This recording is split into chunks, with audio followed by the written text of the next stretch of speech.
Good evening, Global Morning Community. Good evening. My name is Clementine Zvetanov. My name is Krasimir Svetanov.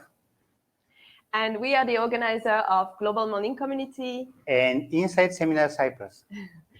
So what is Global Morning Community? So Global Morning Community is an online program where we wake up every morning at 8:30. We start with motivational videos, then we continue with physical exercise. My love, we stretch them at 8:30 with exercises. They don't wake up 8:30. No way, no way. This is lunchtime.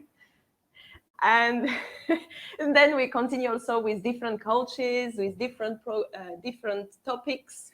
Even this, we have businessmen which they are giving their advices, they are mentoring the participants.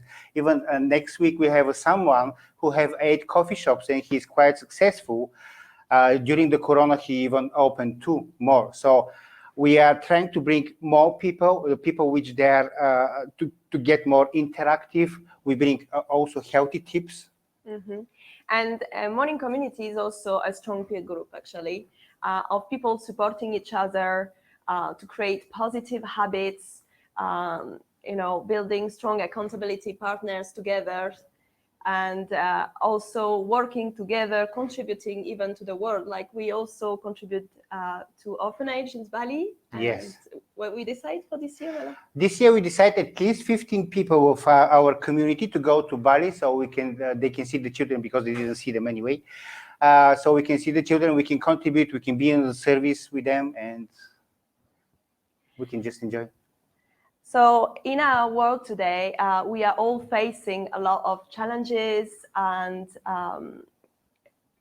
but we still want to raise our standards, right, my love? And every day, we now it's the 4th edition of the Morning Community. We continue to raise our standard, to invest in ourselves, and also to take risks and challenge ourselves. So write in the chat box, what is for you raising your standard? And tell us also where you're from.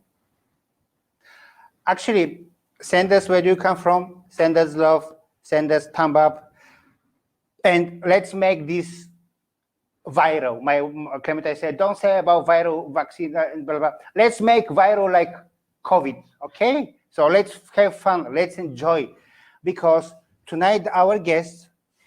Yeah, tonight we have a very special guest, and he always brings a lot of value, and the audience love him, and we had him already before, and that's why we bring him the second time. And my love, can you tell us a bit about what makes you curious about our guest?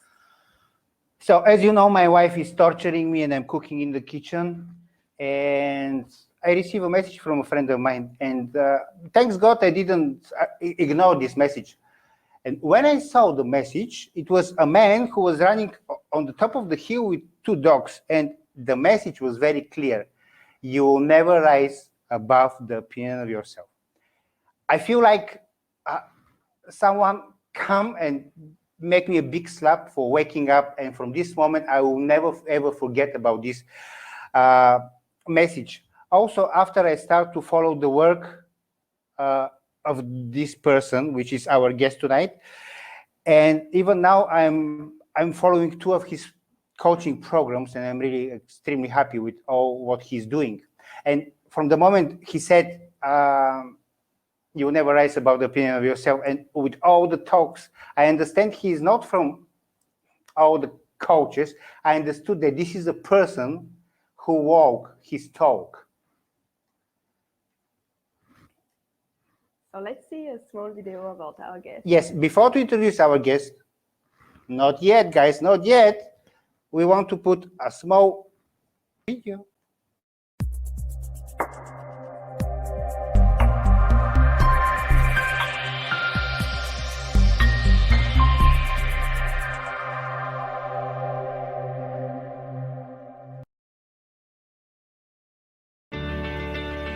What I'd like to do is share with you some ideas I have around where inspiration comes from, based on a journey that I took recently.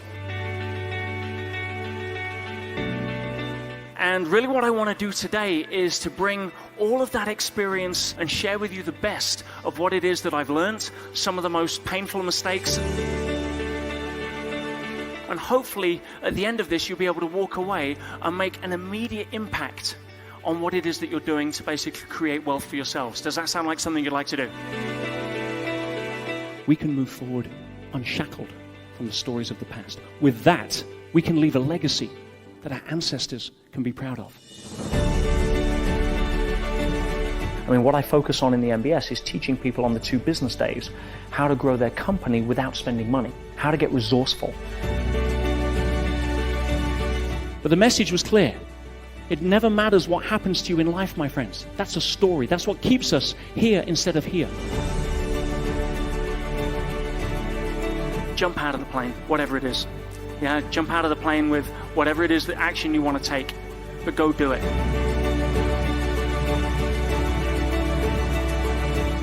And I firmly believe that it is the energy of that we can really change the world with. Thank you.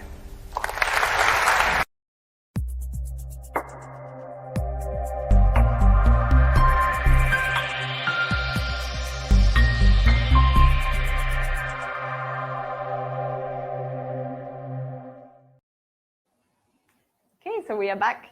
So just a few words about Peter before we start to the interview. So Peter Sage is an international serial entrepreneur, best-selling author, and expert in human behavior. As a speaker and coach, he has spoken on 5 continents and sharing the stage with the likes of Sir Richard Branson and President Bill Clinton, and is a multiple #1 international best-selling author. And Peter is an accomplished athlete, having completed several marathons and one of the formidable Marathon des Sables, which is recognized as the toughest foot race in the world. So let's welcome Peter. Aha, there we are. Hello. Hey guys, good to see you. How's it going? Very good. How are you? Outstanding. And yeah, I thought for Sunday here, everybody's kicking back, a little bit of a weekend, recharging the batteries. I thought I'd come a little bit casual. I've just been on the beach today. I've actually taken a day off today because part of raising your standards is being able to be the best version of yourself, and that means putting you first. So today I had nothing on my agenda, and then somebody asked me to come do a talk. Would you believe? So I said, okay, I can't say no. I can't say no. Yeah, let me cut short my day of rest and come and add some value to people, because that's what I love to do. So here I am. But yes, fresh off the beach, having a fun day today. Been in the spa, joined a new gym. Everything's looking good. So yeah, what do you want to talk about? So we want to talk about raising the standards. But before all, can you tell us one sentence, one quote that touched you and that really reflect on your personal growth, on your personal development journey? Oh wow, just one. Oh, here we go. Yeah, in fact, I think I should be able to even share with you. There's several, but there's one that springs to mind, and it's from Jonas Salek. Yeah, and it says, "I've had dreams and I've had nightmares, but I've conquered my nightmares because of my dreams." And I think that sums up a lot of where a lot of people are these days right now, because a lot of people are focusing on the nightmare of the situation that they think they're in, especially if they're being tested right now at various different levels. And we forget that what's wrong is always available to focus on. That's part of the game. But so is what's right. And if you turn your head towards your dreams and you focus your energy there, what you bring energy to, you energize. What you bring neutrality to, you neutralize. What you don't give energy to eventually falls off your radar. And right now, most people are giving a lot of energy to their nightmares and forgetting their dreams. So, when you realize that you conquer your nightmares because of your dreams, you don't conquer your nightmares by fighting your nightmares. You start to really understand the power of focus and the fact that using what the God-given right of free will, we can choose where we put our energy. And that's something right now that if you don't take charge of, you will have other people who do not have your interests at heart trying to take charge of that for you. And so, yes, I'm always mindful, especially in today's world, that's a powerful quote that has so many levels of messages in that can help a lot of people right now. Thank you. Yeah, that's really great. Welcome. So, can you tell us a little bit more about raising our standards? What does it mean for you? Well, I think, as I've mentioned many times, yeah, context is definitive. If you're prioritizing content, content is what happens in the outer world. Now, outer world follows inner world. So if you are prioritizing content, you're focused on the outer world, you're pretty much powerless, and you're left with trying to adjust stuff in the outer world forcibly, which obviously resists. If you try to grab the world by the throat and make it fit your pictures, I can tell you what's going to be happening, because I tried that for many years. In fact, it's pretty predictable. If you want to know what happens when you try to grab the world by its throat to fit it into shape, go try grab somebody else by the throat and see how they react. Right? It's going to resist. It's going to pull back. It's going to try to go against whatever you want it to do. So that's how a lot of people spend their life, trying to fix the outer world, because they're focused on content before context. Well, context is subjective. Content is objective. So if we know that outer world follows inner world, then if the inner world is primary, that means context needs to be taken into account before content. So context is definitive. Now let's have a look at that as it relates to raising our standards. You see, if you're focused on just trying to get better, you could define that as one way of raising your standards. You don't have the right context, it's going to be pointless. You can spend all your time and energy practicing climbing the ladder of success. But if it's leaning against the wrong wall, you're going to get to the end of the game and realize that it's not the ladder you wanted to climb, or certainly not the reasons why you wanted to climb that ladder. So when we say raise our standards, the generalization there is that we're trying to become a better version of ourselves, which is noble. It's inherent. It's part of what allows us to become better people. But here's the question. Become better versions of ourselves. Better at what? That's when we get back to context. So I'm a great believer in, again, trying to chunk things down and put it into categories to make it simple. The brain likes to categorize. That's how it works. So if we can make it fairly easy, and the easiest thing is to give a choice of two, or to separate one from another. As soon as you get more than that, the brain starts to count 1, 2, 3, many, and we get lost. That's why a lot of the philosophies, a lot of the religious or the different methodologies out there that try to sound complicated so that they can feel that they're intelligent often fail when it comes into practical application, because the brain is confused, and confusion leads to overwhelm. Overwhelm leads to confusion, and then there's inaction.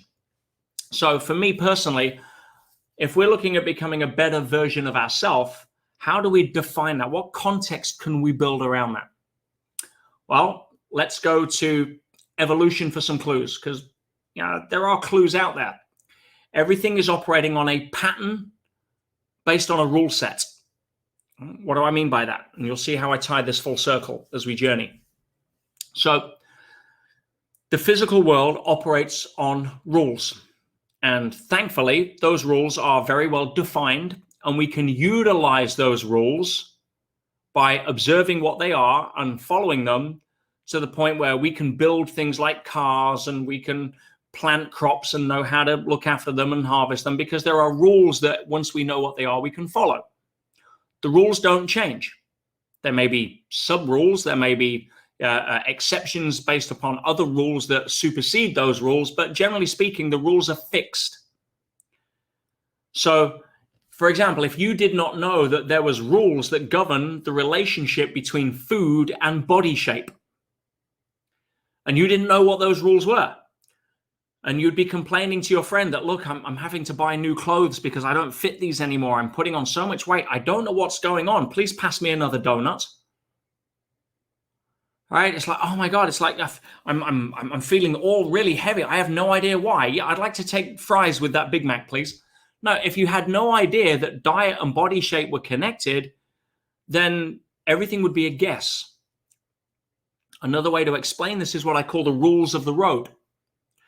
If you knew how to drive, but you didn't understand the rules of the road, every time you got in the car to go to the supermarket or drive to work, it would be a scary experience.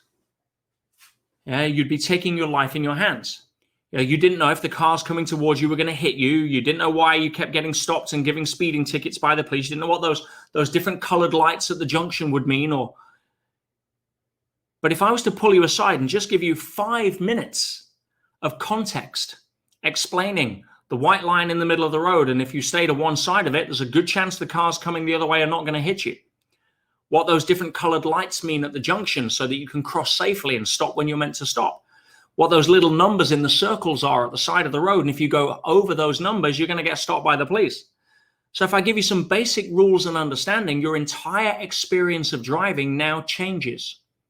Now, the obvious question is, did anything in the outside world change? Were there less crazy people on the road? No. Were there less police on the road? No. But your understanding of the rules suddenly transformed the experience, like with eating and diet. Now, the problem is most people don't understand what the rules are around why we are here. Oh, let's raise our standards. Well, if you're an asshole, does that mean you want to become a better asshole? All right? Well, no, that wouldn't be the kind of standard that we want to raise. If I want to be a narcissist, how do I raise my standards to become a better narcissist? No, it's not where we're going. So we need to look for some clues in the outside world, right, to see if we can define what are the rules of the road as to why we are here. Context is definitive. So let's go look. Let's go back 400 million years of evidence in the fossil records. Because we didn't used to look like this. We never used to be on land. We never used to breathe air outside of the water. We never used to have limbs. So we can trace back through fossil records what is the journey on where we've come from, and then use that to try to identify where we're going to. Like if you know where a car has come from, you can, on a journey, you can predict its likely destination by tracking back its vector and give you some clues as to where it's heading. Makes sense. But why don't we do that with us? Let's go back and have a look and see if some of that vector can lead us to the destination of where we're heading, because we're continually evolving. We know that. That's fairly obvious. So if we look at the fossil records, we find that we used to be one single-celled organism called an amoeba.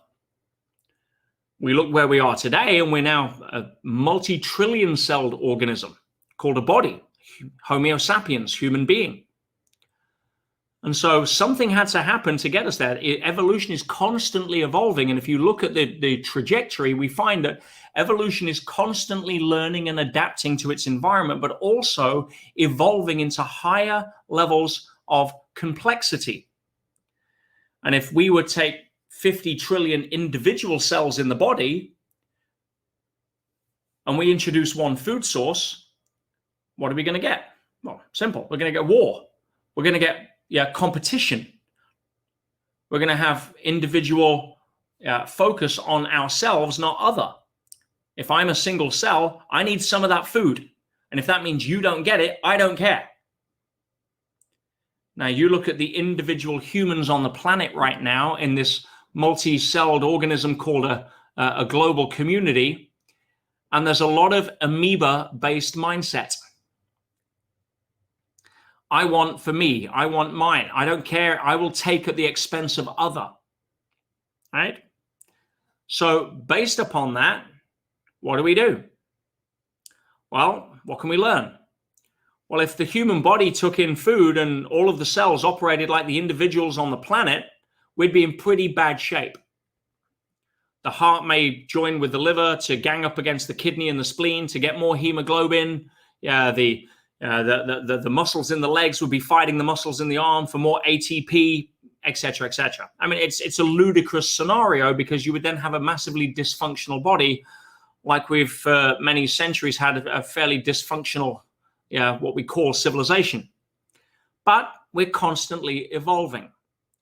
And as we evolve physically, 50 trillion cells are now working together. There isn't war when we eat food.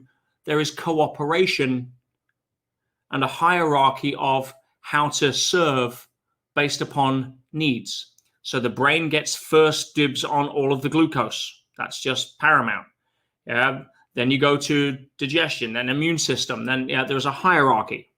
If all of a sudden we're under stress, that hierarchy changes. The ATP, adenosine triphosphate, the energy molecule, gets shifted out from the organs and put into the muscles, because now we have to deal with an external threat. The immune system shuts down. The front part of the brain, which is the slowest part, the critical thinking, moves to reflex. So we adapt.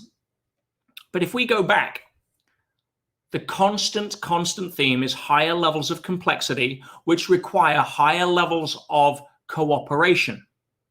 So let's take that vector and move it forward. If we want to become a better version of ourselves and raise our standards, then what does that really mean? Well, looking at our history, it's pretty obvious. Dysfunction is separation. Function is cooperation. If you continue to extrapolate the word cooperation to its logical conclusion, you hit love. Now, what is I don't like to say the opposite of love, because then you get into duality, and transcending opposites is a higher level of consciousness. However, if I say the absence of love, the absence of cooperation is competition, not the opposite.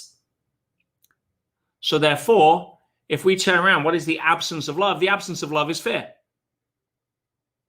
They don't live in the same bed. So therefore, if you have a way to say, what is raising our standards about? I'll chunk it to you in a heartbeat. And it doesn't get any simpler than this, and it doesn't get any truer than this, in my opinion. Raising your standards means using your free will to choose to make decisions that have more basis in love and less basis in fear. And as we are here continually to grow, as part of the rule set, there will be ever more challenging circumstances with which to apply that choice. Because while physically we know we evolve, we know the physical body is simply a vehicle for our consciousness to run around in. So humanity over time has evolved not just physically, but it's evolved its consciousness.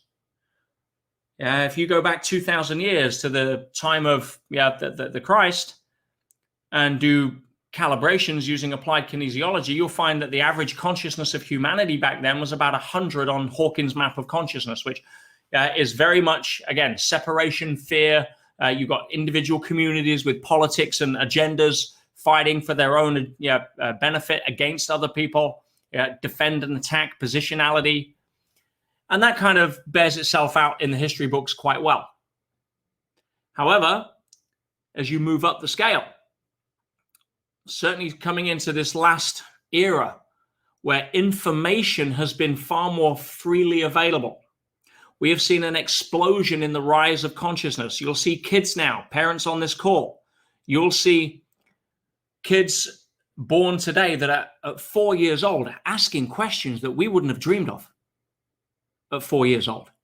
There is a wonder in their eyes. There is a spark. There's a higher level of intelligence, consciousness, whatever you want to call it, that is very prevalent in many children. Not all, but in many. There is a different unity of cooperation. Now we see social entrepreneurship. We never saw that in the early 1980s. It was Gordon Gekko, Wolf of Wall Street, get what you can. Now we're seeing people coming together in community management. We're looking together sustainability. People are recognizing that we need to learn how to work together, not separate. And so raising our standards essentially boils down to, yes, becoming the best version of ourselves so that we can become the example and the invitation. And part of raising our standards is letting go of what anybody else does with that invitation.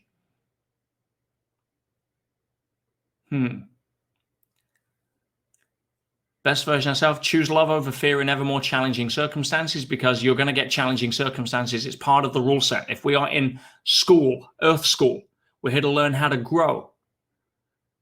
You learn more from the wrong answers in class than the right answers a lot of the time. And if you're getting all the answers right, trust me, you're in the wrong class. And that's where the first step really when it comes to choosing to want to raise your standards is recognizing that you have a dynamic tension, a fight, a push-pull, an enigma going on inside of you 24/7. There is the biological physical principle, which is your nervous system. You have a physical nervous system that is wired to report back pain. It is wired to seek comfort and avoid discomfort. And it's very useful when it comes to standing too close to a fire or walking on sharp stones. It's very useful. Gives good feedback consistently. But if we identify ourselves with our body, we are going to think that we live in a comfort-centric experience. But you're not your body. You can raise the standard of the physical body because the mental aspect, the conscious aspect needs energy to run. So you can't say, I don't care about my body. I'm just going to raise consciousness, sit there and meditate. Well, I got news for you. You're going to fall asleep if you don't have a good physical energy management. It's wired together seamlessly. A good racing car needs a good racing driver. A good racing driver wants a good racing car. To get the full potential out of it. So the immune system is wired for, the nervous system is wired for comfort. But your soul is wired for growth. And that means that you have this dynamic tension. You've got one part of you that is pulling you towards the physical, which is separation, it's fear, it's comfort, and that inner part of you that says, no, I want to raise my standards. I want to grow. I want to be more. I want to become more loving. Not more significant, not more ego, not so that I can cover up my fears and insecurities. You don't cover up fears by trying to grow your strengths. You grow through your fears by transcending them, by letting them go, by focusing on the fact that, no, I want to become better. I'm picking the litter up in the park because nobody's watching, because it's who I am. Not because somebody's watching and I want them to think I am. Does that make sense? It's a long way to answer your question, but I wanted to give some good context here because you can get lost in many rabbit holes. So the first thing I want to ask, so you're talking about like we need to move from fear and so move from like kind of scarcity, like this is one cell used to have. Do you have any tips how we can move to this concept of scarcity to this concept maybe of more abundance? Well, again, it comes down to the rules as to what you make both of those mean. Because here it is. Abundance has nothing to do with the money in the bank. To quote the late, great Wayne Dyer, abundance is not something you acquire. It is something you tune into. So a lot of people have their rules for abundance basically means that in order to have abundance, I need more than what I currently have. That's how most people have the concept of abundance wired. And that always puts them in scarcity by default and sets abundance as a destination that they're not there yet at. Right? Whereas for me, abundance simply means I have more than I need. Not more than I want, because your desires will always outpace what you have. That's the inherent part of wanting to grow. But for me, abundance is having more than I need. And I'll always have more than I need. And if you're focused on money, I don't have more than I need for money because I'm in debt and I can't pay my mortgage. Focus on something else. I'll tell you what you have more than you need of. How about oxygen? How about hair? How about something you can focus on? And then you start to shift because, again, outer world follows inner world. When you have an abundant mindset, the money will flow. It ties back in to what Krasimir said about, when he first heard the concept, people will never rise above the opinion of themselves. Apply that to your bank account. You will never earn more than your sense of self-worth. Ooh, don't like that. And if you're focused on scarcity because you're looking at nothing in the bank, you've got the mirror the wrong way around. In other words, the outer world is not the originating image as it is for the vast majority of people. Everybody looks in the outer world and they mirror back to it what they see. So they see something unhappy in the outer world, they start to frown, they start to feel bad. They don't understand that the outer world is the reflection. So if you're standing in front of a mirror and you don't like what's in the mirror, you're frowning. And if you're frowning, looking in a mirror, you're upset because the mirror's not smiling. Well, that kind of doesn't make sense. So what do? You try to change the mirror and you demand that the mirror smiles, but the mirror's not smiling back. So you try to force it. You get some lipstick, or a Sharpie, and you draw a smile on the mirror. There. Now it's smiling. You try to force it to change, but it's always temporary. The lipstick wears off, and underneath, really, nothing else. You can make a temporary change, but you're not changing anything that's causing the frown in the first place. Now, the challenge is when you start to smile at the mirror, it doesn't immediately smile back. And therefore, because you have this delay, because the outer world is the fruit on the tree, you're planting the seeds. It's not going to happen instantly. But if you're complaining at the fruit, let's say you wanted apples, but you were planting pear seeds. You wanted smiles, but you were frowning. And all of a sudden, the tree has grown, and over time, you're expecting the fruit, and it's pears. You're like, son of a bitch. I wanted apples. So you try to change the pears. You color them in apple color. You spray them with apple perfume. You try to push them into an apple shape. Well, no. The pears are the pears. Start planting apple seeds. Leave the outer world. You have no right to change what is in your outer world. You have every right to choose new circumstances and move towards them. And so if you understand that there's a delay there, so if I smile and I keep smiling and I keep smiling, and then the outer world looks like crap, and I keep smiling and nothing's happening the way I want it to, and I keep smiling, eventually the reflection in the mirror will start to turn the corner of the smile, and it'll start to catch up because it operates with a delay. And not understanding that delay is why most people reach for the lipstick.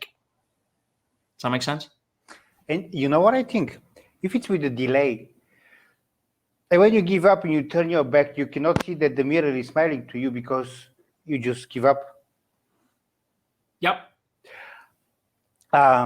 Before to continue with the questions, I would like to say that we're going to have insight with the schedule again. And before to continue, I would like to play one small video for 1 minute, and then we continue with the questions from the audience. Sure.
We are back. Now you're just teasing me. You see the palm tree, the sea, we have sun here, so you are more than welcome in Cyprus. It's one of the few countries I've never spoken in. It's a very nice country. Oh, we have a huge intention. Just putting it out there. we do. Yeah. Let's Cool. start with the questions now. Sure. So the first question is this one. So during the process of personal development, we come across people who do not accept the change. How can we handle this difficult situation without falling back into the old patterns? The question itself is presupposing that you're responsible for somebody else's change, and you're not. Sometimes people need to hit their head on the sidewalk in order to learn how to tie their shoelaces. And the lessons are inherent. So you really want to be looking at it from the first person. If you are finding it difficult to accept change and falling back into old patterns, what do? You have no right to impose what you would do onto somebody else, because they're in their own movie learning their own lessons. Again, remember what I said. Part of that is become the example and the invitation, and the emotional maturity is in letting go of the expectation of what other people do with that invitation, right? So when it comes to you falling back, that has to do with what I call cell inertia. There's a lot of stuff. There's a lot of habits. We fall back into unconscious patterns because 95% of the time we are sleeping awake. And your cells are actually conditioned by the brain chemistry of your thoughts to adapt to certain neuropeptides, hormones, and transmitters that will then talk you out of changing those thought patterns. And there has to be a big enough reason why you want to change. And this is the difference between fear and love. If you want to change because you're scared of failure, if you want to change because you want to prove to your brother that you're better than them, if you want to change because you're afraid of what would happen if you don't, that will motivate you, but it won't inspire you. Inspiration comes from being pulled forward, not pushed from the back. So if you really want to override your initial patterns, inspiration is what you need. In other words, who do you want to become and why? And having a look at that, and the vast majority of that centers in something bigger than you. If you've got a bigger reason than just you wanting to be better because therefore you can prove to the world you're finally good enough in your own mind, or avoid the fear that you're not, then it's only going to get you so far. But being inspired normally happens when you have a cause that is bigger than you can get behind. And you see this in marathons. You mentioned the Marathon des Sables earlier. Yeah, when you run a marathon, or go to a London Marathon, New York Marathon, Boston Marathon, not Boston, it's too high standard, but if you go to one of the traditional large marathons and you see people running for the first time, there is way more people running for a cause to raise money for a relative who's ill or sick, or for a charity that they have an emotional connection to, than there are people who run because their ego says, I want to run a marathon. There are far more people that succeed at their first marathon that are running for a reason bigger than them, than running for their own reasons. So that's, inspiration will power you forward. It's the nuclear fission of the human soul. Motivation is a sport button on a car, which is useful occasionally when you want to overtake something.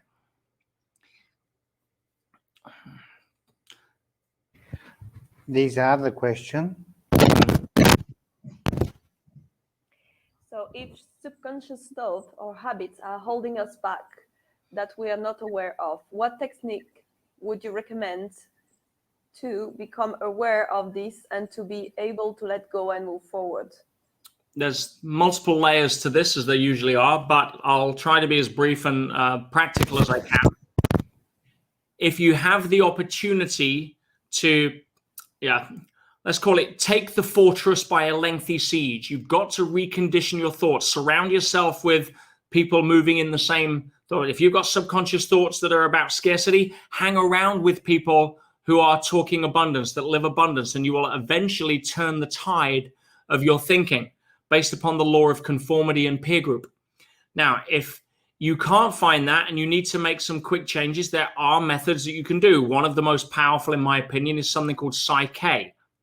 Psyche operates at the unconscious level. I've taught Psyche to my master's students, and we've seen incredible results with that.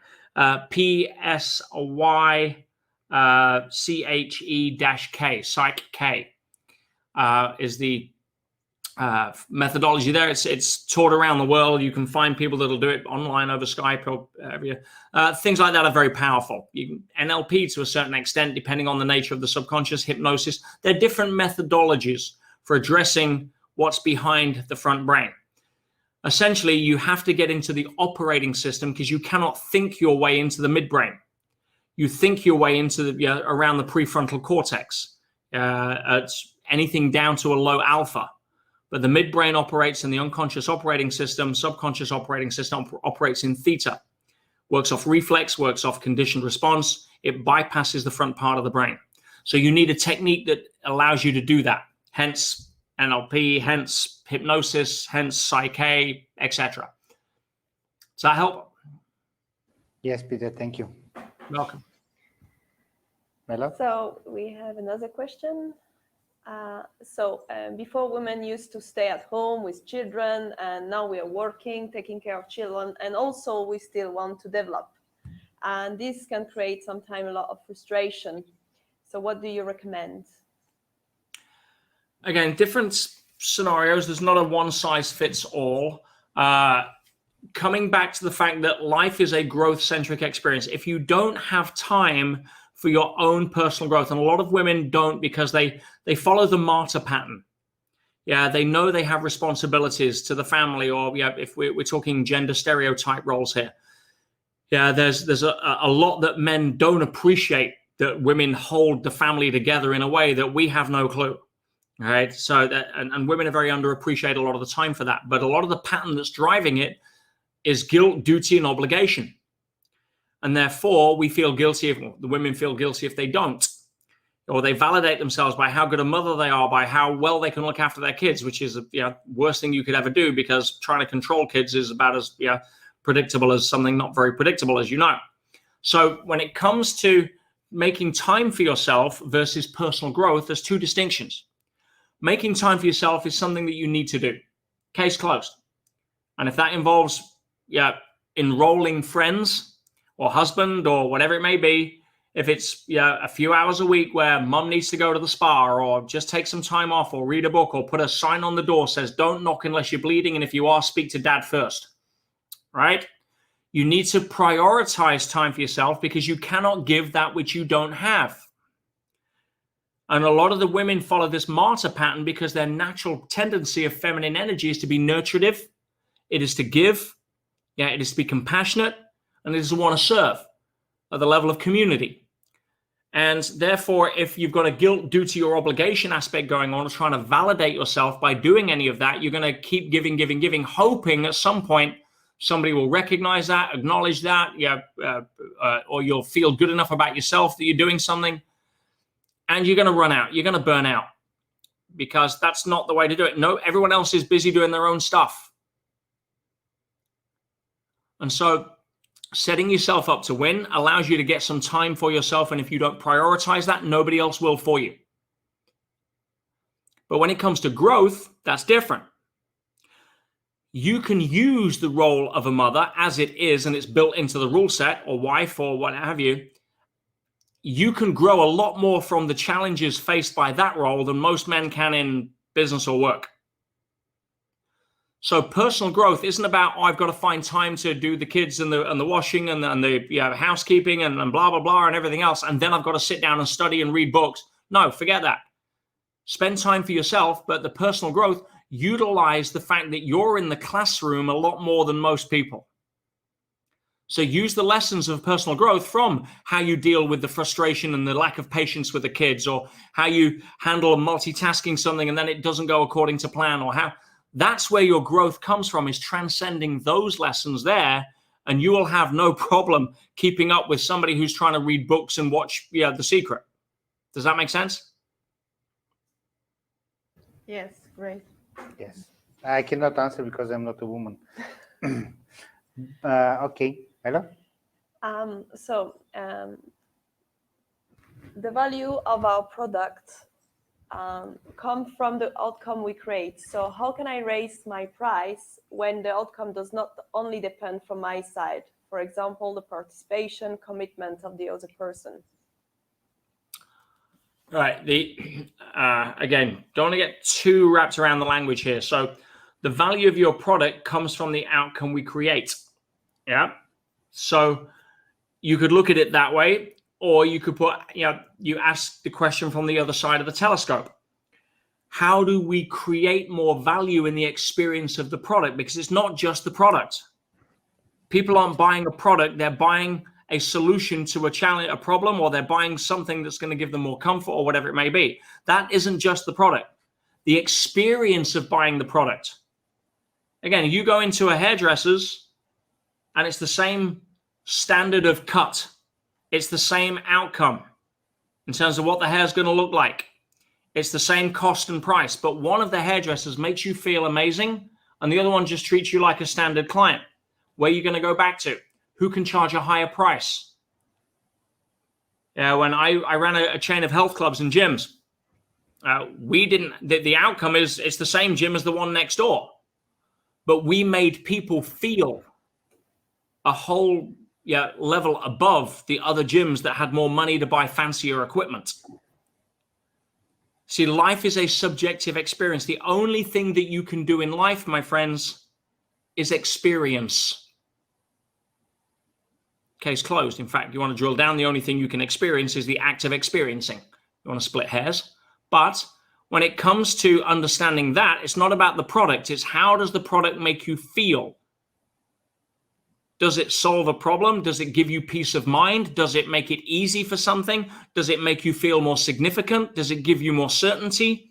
You focus on enhancing the needs of the client, and not just from getting the product and using it, but from the moment they touch base with you, from the first thumbprint that they have in connection with you or your staff or your company or your product. You are in charge of guiding that customer experience to make them a raving fan. How do you raise your price when the outcome doesn't only depend from my side, participation, commitment, right? You engender an experience that makes them want to participate and put commitment in because they're excited. It's not a chore. They feel part of something bigger. They're with people that believe in them more than they believe in themselves, and they feel the authenticity around that. Is this making sense? Yeah. Yes, thank you. Let me see other questions. Yes, there's this one. So, Lots in the chat here. how do I lower my need for approval from others practically? Any tips, any routine that could help for this? Well, again, context is definitive. Yeah. The need for approval presupposes that people care enough about you to bother to give approval. And the reality is they don't. You just hope they do because you're trying to avoid the fear of not being enough.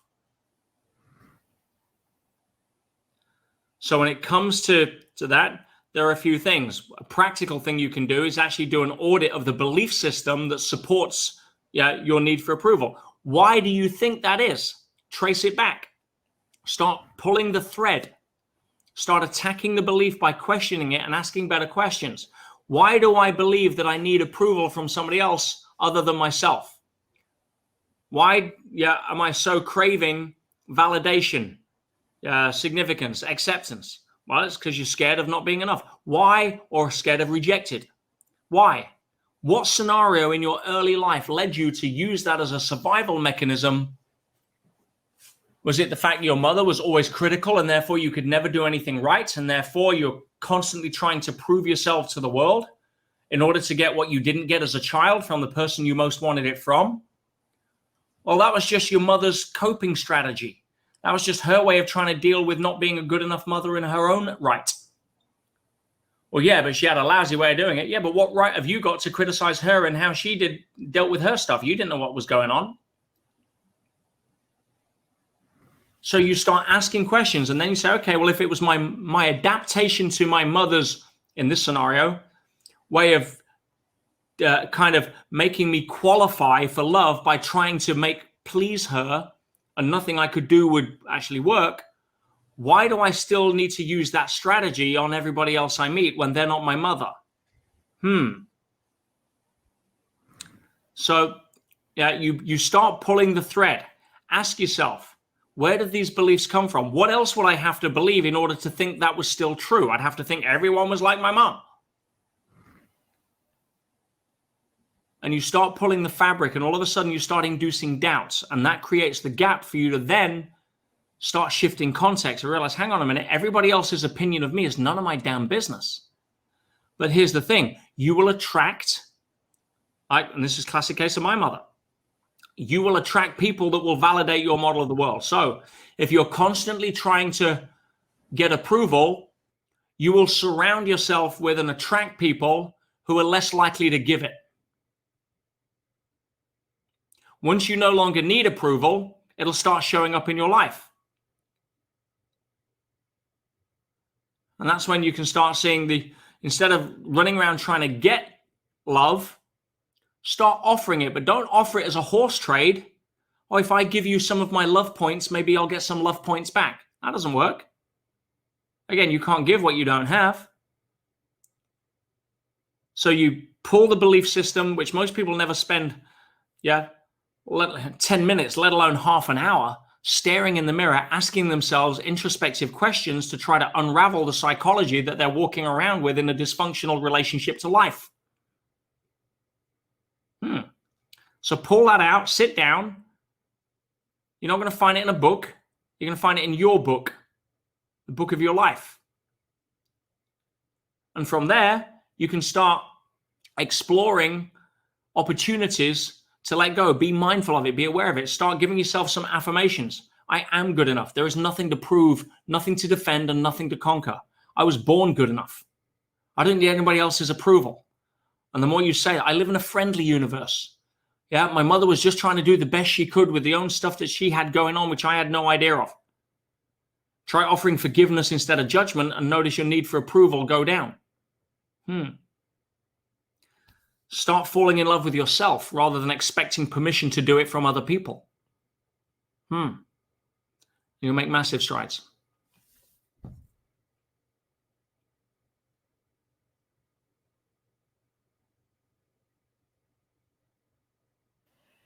So would you agree Richard Branson gives more value to his consumer than his competitors, and this is one of the reasons for his success? Great question, Brian. Short answer to that is yes. Next question. No, I'm being a little facetious there, but to drill down a little bit on it is absolutely. When Virgin started in the mobile market, in the records market, etc., they were funky. They were different. They weren't the straight-laced 1980s kind of, or late 70s kind of shop you'd walk in and be prim and proper. No, they spoke to a different generation. They spoke their language. They would hire people who were passionate about music, not people that they needed to serve people on a counter that could operate a till register. They thought, what are the needs of the people? How do we make the experience of buying a record something that, it is a better experience than walking into HMV and saying, oh, do you have the latest, I don't know, go back to whatever the time was, ABBA record or Sex Pistols or whatever it was. And it's on the shelf over there. Yeah, that'll be $2.99 and thank you. No. You'd ask somebody in a Virgin shop, do you have, well, yes, we do. In fact, have you also, if you like this music, what about this one? Because the way that the ballad is on this particular artist transfers into this song. And did you know that their history was, and all of a sudden it becomes an experience. And he tapped into that. Why did Virgin Atlantic win all of the awards over British Airways, even though they're a young startup airline? Why? Because when people got on board, they felt like they were being looked after. They felt like they were having this incredible experience on an airplane. People, their cabin crew were taught to take time, to have empathetic listening, to listen to them, to anticipate the needs of the clients, rather than just wait there for someone to press the call button and say, what do you want? I want a gin and tonic. Here it is. So that's what made him rapidly successful. The other thing that made him successful is he surrounded himself with people that were better than him at doing what he does. Richard Branson's not very good at running a business. And he'll admit that. I've spent time with Branson on stage several times, and he'll be the first person to admit that. But he is world class at hiring people that are great at running businesses. Food for thought. I agree. Okay, we have another one. Who is in charge of the whole thought party, in your opinion? Who is us? Are we observing how the brain produces thoughts and filtered patterns, or we are the brain and we observing our own system? Who decides what to think? Just a standard, easy to answer question, really. Nothing too deep in multi-layered philosophy and theology to try to unravel the mystery of who we are and why we're here, but I'll give it a go. The biggest challenge is that we understand that we are not our body, right? Because the body is physical, but we are non-physical and physical in a nice package. It's seamless, right? So we know we're not physical, we're not our body, because I say my hand, I don't say am hand, right? And if I was to chop off my arm, I would lose 15% of my body, but I wouldn't lose 15% of me. I wouldn't lose 15% of my memories, my personality, my hopes, dreams, ambitions. I'd be 100% me with 85% of the physical body. So we know we're not our body, because that's easy, because it's tangibly different, because I can touch it and see it, and I can separate from it. Where it gets challenging is the mind/ego versus consciousness. Both are separate. But because both are non-physical, it's hard to separate. Like, it's easy to separate the sense of identity, consciousness, me, my personalities, dreams, etc., from my body. But separating the two non-physical parts is where most people struggle. And the best analogy I can give you here is the sun and the moon. So, for example, if the power source is the sun, we know that. It powers everything in our known universe, in the physical universe. It's the big daddy. It's where all of the energy comes from. Without the sun, everything's black and dead. So the sun is what illuminates the rest of the universe, shall we say. Certainly our solar system, our heliocentric-based solar system. That's the power source. That is your consciousness. Now, the moon, we look up at the sky and say, wow, the moon's shining brightly tonight. We say, look at the moonlight. Well, I got news for you. The moon isn't shining brightly at all. There is no moonlight. There is reflected sunlight. The moon is a black rock that doesn't emit one photon. The sun illuminates the moon and gives it the illusion that it is shining, correct? Your soul, your consciousness illuminates the mind and gives it the illusion that it is its own entity in charge and that it is you. And with most people, they suffer from the fact that the moon has delusions of grandeur. The moon now thinks it's a star. The moon thinks it's a sun. No. Your mind is being powered by consciousness and lit up. And we can know that for a fact because the times where you feel most alive is when the mind is shut up. You're making love to your partner in an embrace of ecstasy, and you look in her eyes and there's nothing going on in your mind, but that sense of aliveness and wholeness and beauty is there. Or you're staring at a sunset on a beach, holding her hand, and like you're just speechless at the beauty of the radiance of life. The mind isn't piping up, giving a commentary. It's stunned into silence where the consciousness blossoms. And you feel far more alive then than you do being stuck in your head talking about it. So you have three things here. You have the body. It's a vehicle we need to run around in this physical matter reality.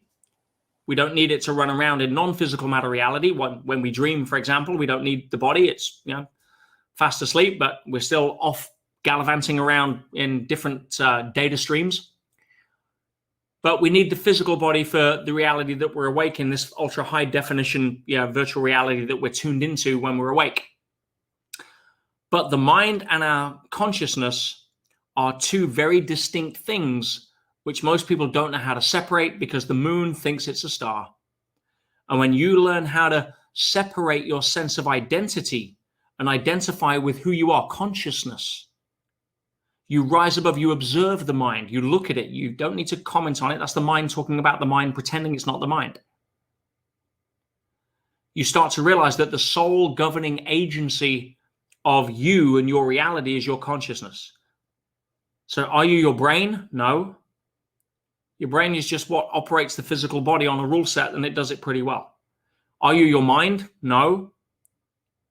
Thoughts arise. Well, thoughts is what you tune into based upon your level of consciousness.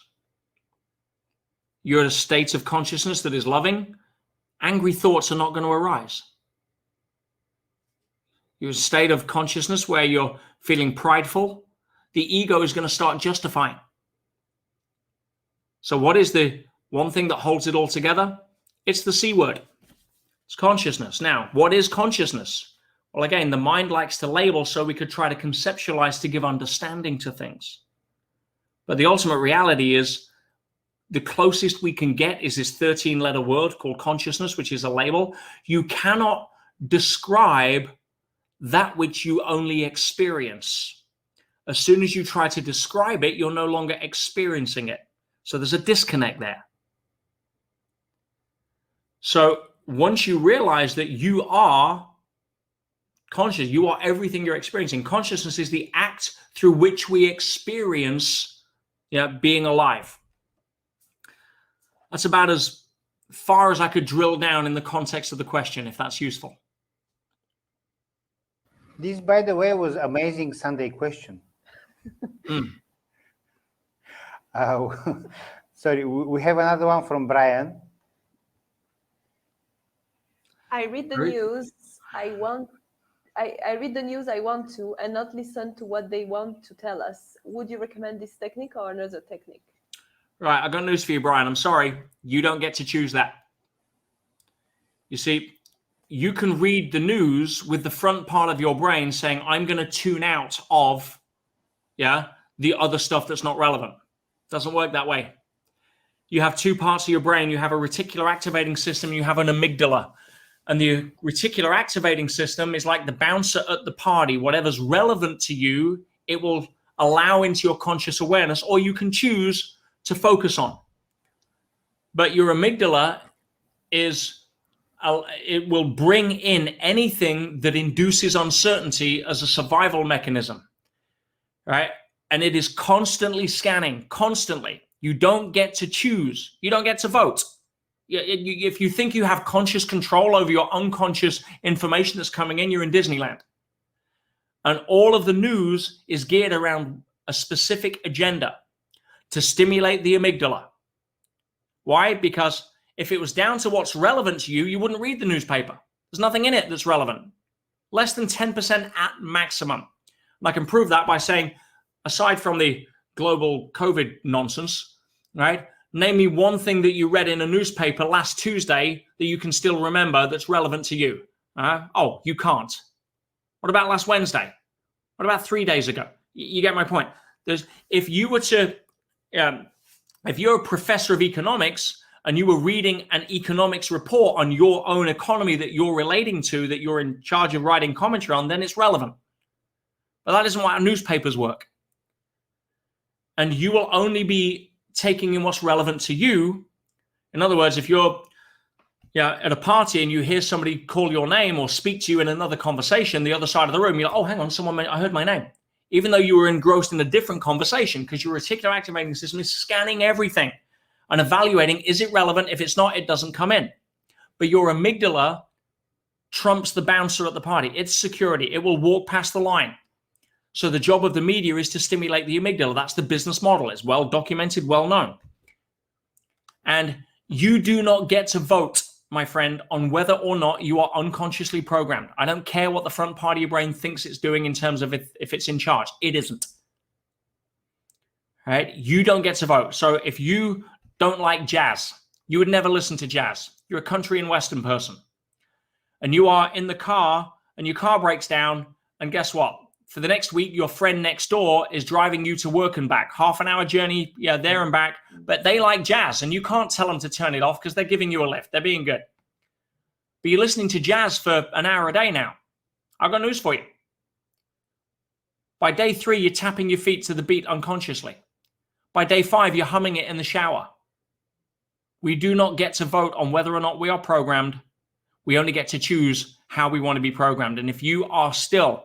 Again, go watch my video on YouTube, Barry. And I'm saying this because I care about you, my friend. I really do. You cannot watch the news and be into personal growth, or at least expect it to have any effect. It's like saying, oh, I'm going to go to the gym and then I'm going to eat at McDonald's. It's you're running on a hamster wheel.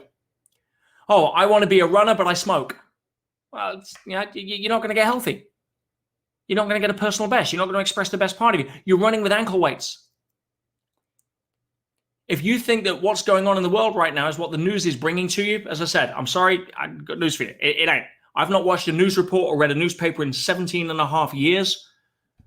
And it'll be at least another 17 and a half years before I even consider doing it again. In fact, it's never going to happen in my lifetime. Why? If something's important, it'll find me. What's going on in the world? I'll tell you what's going on in the world. Everything's going on in the world. But you will be programmed based upon a narrative of what you think you can decide by the front part of your brain, and it's fantasy land. Never going to happen. If you want to see how powerful this is, give yourself a 7-day challenge of turning off all news, delete news apps, turn off the Google News feed, everything. Delete it out of your life, 7 days. And notice that you suddenly feel better. You're less stressed. There's less cortisol being unconsciously emitted into the bloodstream. You're sleeping better and deeper. You're getting up with slightly more energy. You're now starting to see life from different levels of possibility rather than training your brain to think why you can't, not how you can. Studies are irrefutable on this. Best thing you can do, right? If you smoke and you want to be healthy, the first and best thing you can do is stop smoking. Full stop. Not join a gym, not change your diet, stop smoking. If you want to be positive and live the best life that you can live, and you're currently watching news, forget buying books like Think and Grow Rich or attending seminars or going to courses. Or forget it. Cut the news out, first and foremost. Yeah, I think I've been clear enough on that, guys. Peter, I have a question. What if I use the news? No, you don't use the news. The news uses you. How? Give me an example. For example, the negative news, let's say, for example, now there's a lot of fear in the United States with the new president, and maybe the stocks will go down. Okay, so you're using a specific news-induced event to try to predict stocks. Yes. Right? Well, in that case, you're not reading the newspaper or watching the news reports, hoping that something that relates to that is going to, pop out of the 95 things that it's surrounded by. You set up a news alert on certain stocks, you watch for trends, and you get notified at that particular point. If that, and it's an outlier of an example, right? Yeah, I'm an international businessman. I built more businesses than I can count. Yeah, and I have never needed to rely on news. I create the news in my world. And if you're trading stocks and you're only trading news, not fundamentals, well, then I'd invite you to look at a different strategy. News can play a small factor in day trading because, it's market sentiment. But unless you're doing close level fundamentals and you're working on different patterns in the market, or you're trading channeling. I mean, FX, there's very established patterns like economic announcements or unemployment announcements or things like that will move stuff here and there. And you may get a bombshell drop, like Brexit or whatever that happened, that my friend made $42 million on Brexit that night, on a 10% swing on the currency. He trades at that point 400 to 1 on a margin account, had $1 million, allowed him to control $400 million in the marketplace. Right, it swung 10%. He made $40 million. But that he didn't have to watch the news for that. He just saw what the result was and then traded on the fundamentals. Make sense? Yes. We have one more question, and I think we need to close, my love. Mm-hmm. How do I handle the negative reaction of the people that are important to me when I change my identity and raise above my own opinion of myself? It's a tough one, and it stops a lot of people, right? Because the patterns that are running is, again, you love these people, you want them, and if they're the kind of people, unfortunately, that there's two ways to have the tallest building in town. One way is to focus on how high you can build your building. That's what you're doing when you're trying to change your identity and raise above your standards, right? But the other way that most people, unfortunately, because it's easier, is they try to tear down everybody else's building that's taller than theirs because it's a threat to their significance. And therefore, if they see somebody, they're in a comparison frame. The best thing you can do for these people is be the example and invitation for them to follow. And if they have a judgment against that, you hold a space for it and you try to shift the... Oops. We back? Yeah. We try to shift the energetic relationship to one of compassion, not judgment. Just like a parent will look at a 4-year-old who says, I hate you, mummy, because I didn't get an ice cream today, you don't go into counseling because you think your kid hates you. No, right? Instead, you understand that's a perfectly natural expression of somebody who is a 4-year-old that wants the world to revolve around them still, even though it doesn't. And they're going to thank you one day when they're not diabetic and overweight, right? Or still have their teeth. So you have to hold a space for them that way, right? The challenge is most people don't forget that biological maturity and emotional maturity are not correlated. And there's a lot of emotional teenagers running around in adult bodies. And so you send them love and say, listen, if you think what I'm doing is stupid, whatever, I get it. I totally respect where you're at, and I love you for it anyway. I don't need anybody else's opinion of me for me to feel good about me. And if this is my truth that I'm walking along, as long as I'm not hurting anybody else, then I'm going to continue to do it. And you're welcome to laugh. You're welcome to criticize. Yeah, I get it's not your thing. I don't need to make it your thing. But for now, I want to see if it's my thing. And if you permit me that, the ability to do that, then let me go try it. And if not, I'm going to do it anyway. And it doesn't mean anything other than I love you. Great. Go sit with that one. Yeah. Peter, before to close, can you tell us more how the people they can find your work, how they can find more about your programs and to hear more about you? Yeah, keep coming on to this show and you invite me back. Yes, certainly. I mean, as you mentioned, Chris, I believe you're in Ultimate Self-Mastery and is it EMF? Yes. Yeah, and they're two of my flagship programs. One is it's affordable for everybody because I created it to help people in need right now and become the most affordable transformational program on the planet. That's Ultimate Self-Mastery. EMF is a whole different level. If you really want to raise your standards, if you really want to improve or raise your consciousness, EMF is a 6-month intensive program that takes you on an incredible journey of that you'll never be the same again with. And you can find out all details on my website, petersage.com. I know there's some Bulgarians in the house here as well. On there, obviously, petersage.bg is my Bulgarian family. You can find out what I'm doing in Bulgaria when I'm over there next in April. And I'm on YouTube. You can follow me on Instagram at petersage007 and all the usual stuff. So I'm out there, and I'm out there trying to help as many people as I can. If you agree with what I say and it resonates, then hopefully I have a little spark. If you don't, that's perfectly okay. That's what makes things happen when you get that level of challenge or disagreement. I don't need you to agree with me for me to feel right about what I talk about. And I do it in a sense where I'm inviting you to ask different questions, look at things from a different angle, so that you have the opportunity to make choices that can lead to you raising your standards and be a better version of yourself.